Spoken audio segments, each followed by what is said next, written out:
Are you a business owner stuck in fear, doubt, and worry about what the marketplace will look like in the future? Then this show is for you. Strap on your seatbelt and get ready to disrupt and innovate. Here's your host, Lisa Levy.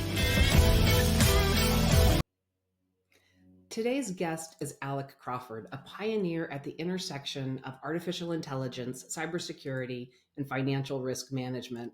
As the founder and CEO of Artificial Intelligence Risk, Alec is leading the charge in AI safety, security, and compliance, helping organizations accelerate generative AI adoption without compromising security. As AI reshapes industries, Alec is on the mission to safeguard businesses from the rising threat of AI-driven financial fraud and cyber risks. He's also the host of AI Risk Reward podcast, where he breaks down complex topics in AI investing and risk management. Alec, welcome to the conversation. Lisa, thanks for having me. This is awesome. I am so glad to have you here. I spent a weekend at a conference and AI was probably 80% of the things that we were talking about, and what it means to businesses is so diverse. So tell us what you're focused on right now and why it's important today. Well, I think what's happened is you've got this dichotomy out there of companies that have been doing AI for a while. And a great example is JP Morgan, where Jamie Dimon has said in his annual report, AI is a race you don't want to lose. And then you've got companies that have FOMO, right? They're like, oh my God, we got to do AI. And in some cases, they're skipping steps or doing things that they may otherwise never do. Like, oh, there's no budget for this, right? Or, oh, we don't really need to worry about security. Like, yeah, it's just a bad idea, right? So what I'm really focused on today is really educating the companies that are starting to adopt AI. Hey, how do you do that safely, right? Because we want to accelerate Gen AI adoption, but we want to keep it safe. And it's really important, the idea of safety. I think at this stage, everybody's played. We've done whatever with chat. We use Perplexity to help with some research and some things. We may play with Sora to come up with some cool videos, but really actually bringing it into a business and doing it on purpose is a process.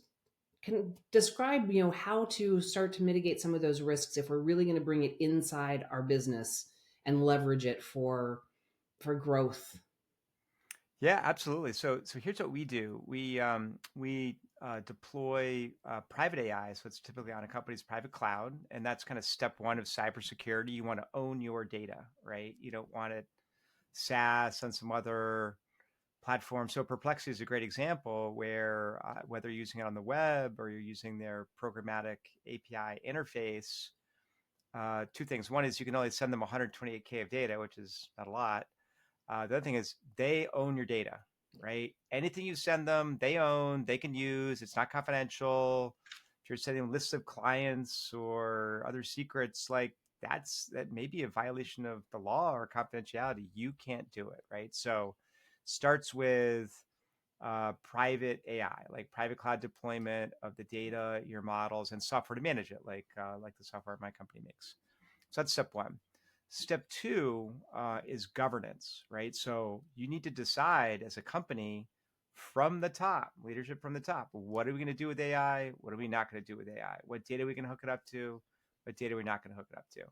And that can change over time, right? Because you want to start with easy, low-hanging fruit,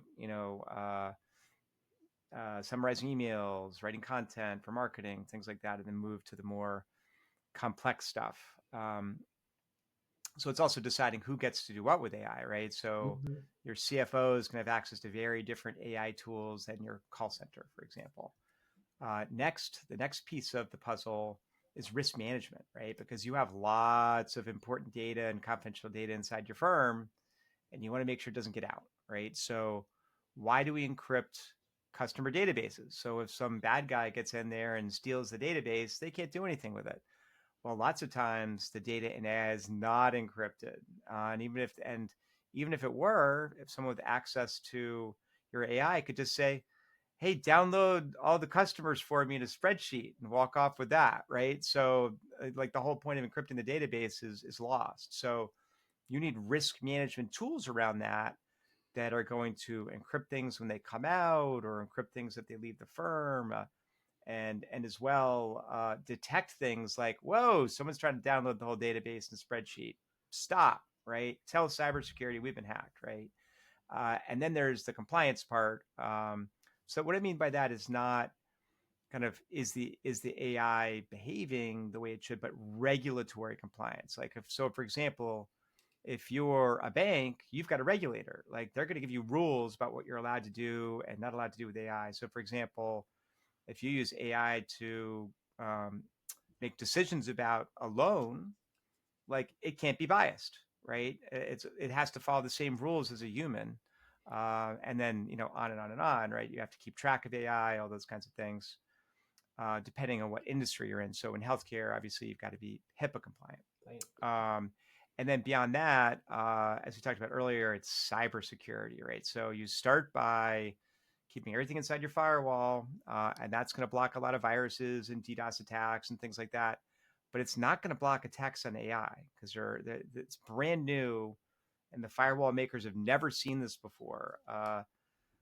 Prompt injection attacks and dance style attacks and things like that. So you need something, that last layer of defense in depth around your Gen AI, that's going to protect you, that's going to detect those attacks, block them, notify the cybersecurity team so they can turn off that idea and figure out, what's going on. That's a lot, right? Especially Yeah. for companies that are thinking, right, I'm going out and using Chat GPT to help me with content, right? My marketing, my drafts for presentations, my whatever. But when you actually start thinking about how you want to start really building it, right? Once we've brought it inside and we've protected it and we're in our private space, there's still risk. And so that desire and the need to have rules, it doesn't sound like a lot of fun, right? And we're playing with this new technology, and it is fun, but the risk is very real. And if we don't set up the parameters of acceptable behavior from the beginning, we're assuming a tremendous amount of risk without even thinking about it. Yeah, I think that's a great way to put it, Lisa. And I think, look, what happens is people get really excited about it, and then the chief compliance officer, the chief risk officer, the chief information security officer step in and go, whoa, wait a second here. Like, before we do AI, we need to do these 10 things, right? But look, the good news is that there are companies like us now, at Artificial Intelligence Risk, that like help you do that, right? So you can start in one day and have all these security and safety tools like in place, right? It's not like you have to do it all yourselves. And look, if you're JP Morgan and you have 2,000 people working in the AI, great. Like you can do it yourself. Like, if you're 1,000-person company, like why would you do that, right? When you can just buy it, Yeah. and also, get advice from people who have been doing it for decades, right? I started building neural networks from scratch at Harvard in 1987, right? So this has been going on for a while. Everybody's like, "Oh, AI is new." AI is not new, right? It is different, but it's not new. So talk a little bit about 1987 and neural networks, right? Yeah, That's sort of the beginning of what we're playing with and enjoying today. So tell us about being at the beginning yeah, of it. yeah. Actually, the true beginning was at the Dartmouth conference in the 1950s. I wasn't born yet, so at least I'm not that old. But that was more hypothetical. As, hey, we can create these things. We could basically simulate a human brain. This is so cool. By the 1980s, it was in an upswing, right? We had Mhm. figured out how to program these things. We had enough computing power to do something, right? So I was teaching computers how to play poker by playing thousands and thousands of poker hands over and over again, and like playing against each other, right, to figure out like who would win, right? So super cool. And at this point, poker bots, which is what they would be called today, are the best in the world. They can beat any human. Mhm. They're that good, right? Back then, not so much, kind of like average human, but still fun. um, and You really had to do everything yourself. So I was programming a pretty much dead computer language called Lisp, Mhm. which was used for artificial intelligence back then, and literally writing everything from scratch. Like you couldn't just go to Google and download, like a whole neural network Yeah. program or deep learning program. It was like, oh, you want it? You got to write the code, literally from line one. Right. And so it was still very programmatic, right? And so what's Yeah. happening today, right? It is doing it for itself, right? We're Yeah. asking, right? And so that's kind of that huge that evolution, that exponential leap forward is not dependent on a human being programmatically setting the parameters. It's doing it. Yeah. It's pretty wild. Yeah. I mean, I think, look, there are a couple of really big innovations out there. One was the transformer, which really allowed large language models to come into being and do massive amounts of really unsupervised or partially supervised learning, and turning these incredible models over like a pretty brief period of time, just a couple years, going from kind of like, this is okay, to like, this is amazing, right? And even fooling one Google engineer into thinking that it's conscious, which it's not. Um, and then the other one was just kind of massive amounts of data and just computing speed, which just those advances have allowed. And so both on the software side and the hardware side, you needed both to converge to Yeah. get AI at this level. Absolutely. And at this level, you've already talked a little bit about your business and the ability and what you do. Dig into what AI risk is doing for companies. Yeah. So eh, tell us the model because not Yeah. everybody understands. Sure.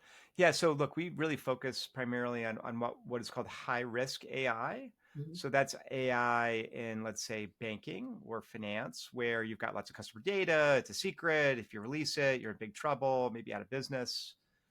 Similar in healthcare, where you've got Yep. HIPAA requirements, everything's got to be encrypted, emotion at rest, and kind of most standard AI just doesn't do that, right? It was built for research, not for healthcare, right? So we all do that. We basically facilitate compliance with all these different rules. So that's kind of step one. Um, but look, most important is just getting companies started, right? Like companies will come to us and they'll say, "Oh, our data's a mess. We're not gonna be able to start AI for 4 months." I'm like, "No, that's not true. You can start AI today, right? Like just load our software in, everything's safe, because you want to get the people at your company comfortable with it. Like some people are scared of AI. Some people have no idea what it can do, right? It's like some people have never used Chat GPT. Just get them going on simple stuff, low-hanging fruit, like, hey, what are my three most important emails today? Or help me draft this advertisement for something or whatever. Mhm. Just pretty straightforward stuff. And once people see that it's going to save them hours a week, they start getting pretty excited about it. Yeah. Then fix your data, and then the cool thing that we do that's very different from the open AIs of the world is we can plug into a company's data securely, right? So it could be your client relationship management system, it could be your order system, it could be anything, right, that your company does.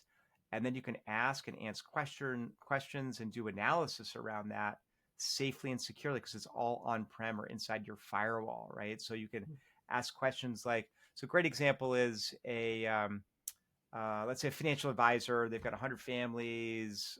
They wake up one day, come to the office. Oh my God, in 5 minutes, this family's showing up and I've got to talk to them about their financial plan. What do we do? Right? Like, well, they have AI. They say, give me the one pager, right? And it'll go and say, here's the family, here's their names, their dog's name is Rex.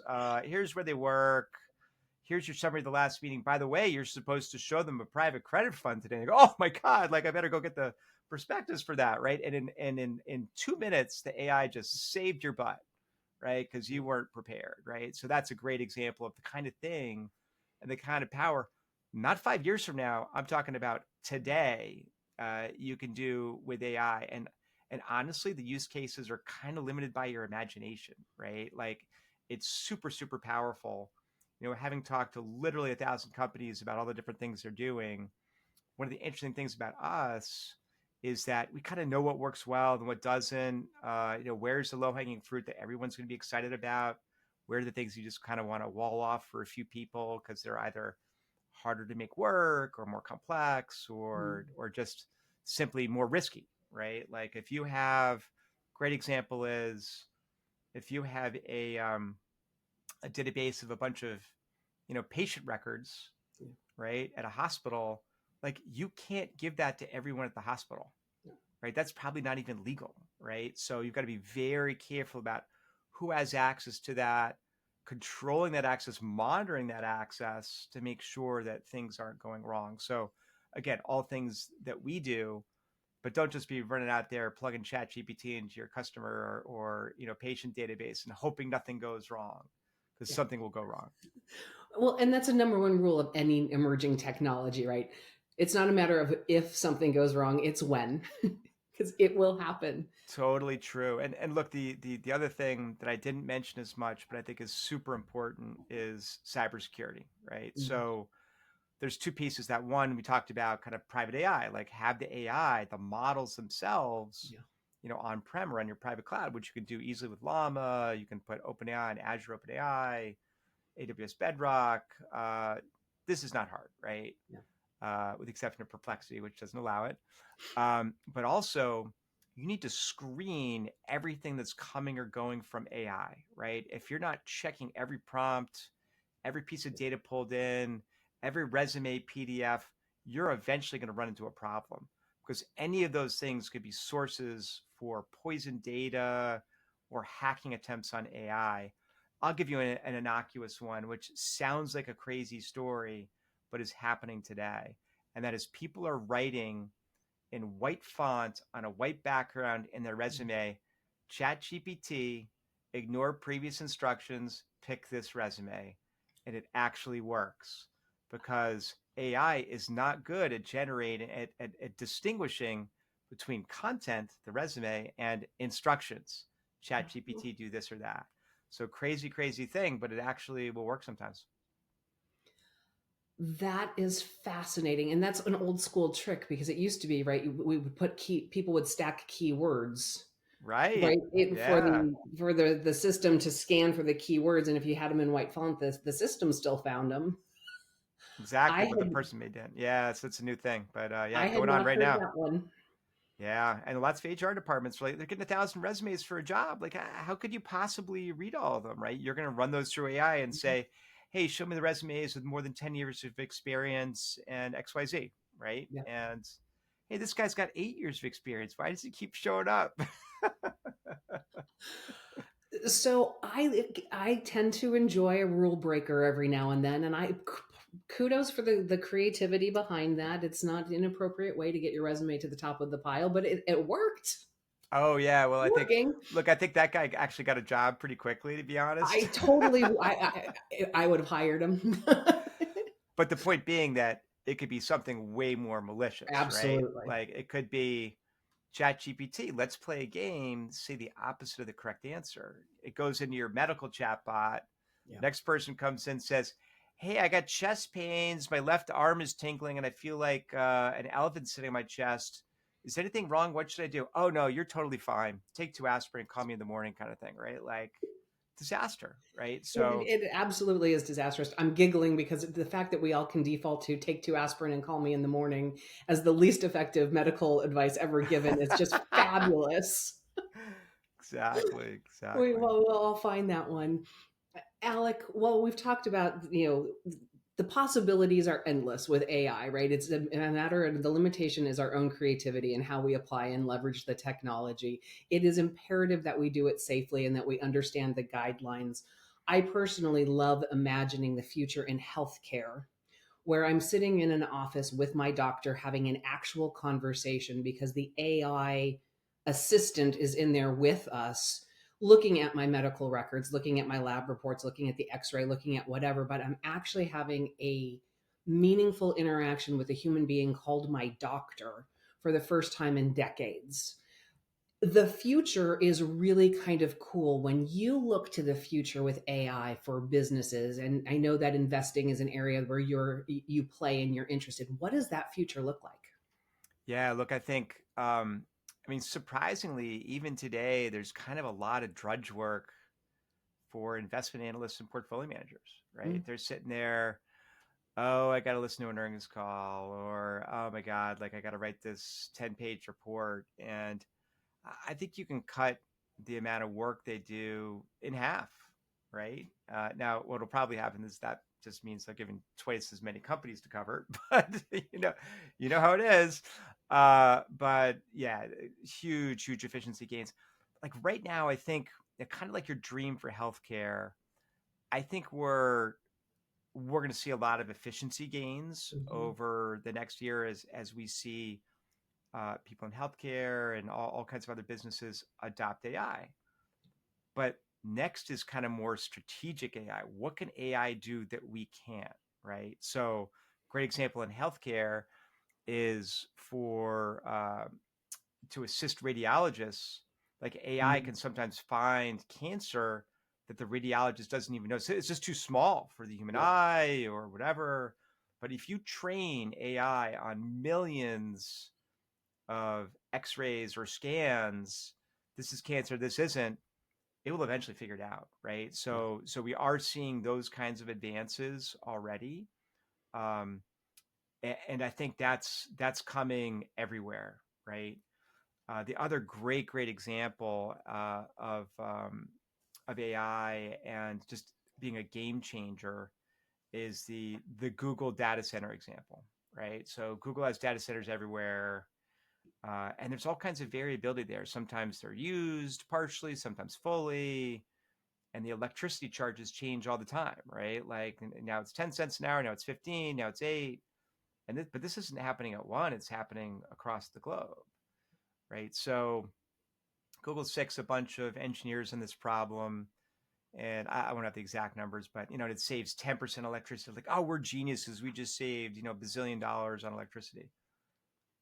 A few years later, like, hey, let's give this to AI and see what happens. Thinking, oh, we'll go from 10 to 15, 40%, complete game changer, right? So sometimes AI comes up with something that we're barely even capable of understanding, whether it's an AI designed microchip Yeah. or a solution for reducing the amount of electricity at data centers. So more to come.